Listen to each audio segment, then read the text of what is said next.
Hello po, ako po si Marlene Pulgueras, 41 years old, kasalukuyang OFW dito sa Kuwait. Naisipan ko po na mag-enroll at kumuha ng kursong Computer Secretarial Course.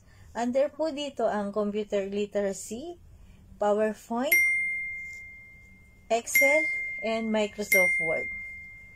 Marami po akong natutunan sa kursong ito, lalong-lalo na po sa PowerPoint presentation. At sa face-to-face class ko po na experience, talagang pagpasok mo pa lang po sa school, sa ICSA, mararamdaman mo po na welcome ka talaga at ang mga instructor ay very welcoming, friendly, and anticipating. Bali, ang instructor ko po ay si Miss Susan Raja, and I'm very thankful po na siya yung instructor ko kasi sobrang ginaguide niya po kami at tinuturuan niya po kami talaga.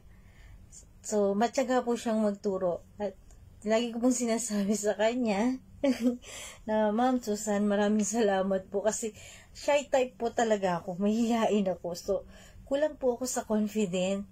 Tsaka kung may knowledge man ako sa computer, konti lang. Pero dahil po sa nag-aral ako sa ICSA, may confident na po ako dahil natuto po ako. Lalong-lalo na po at na-enhance yung computer knowledge ko or skills ko.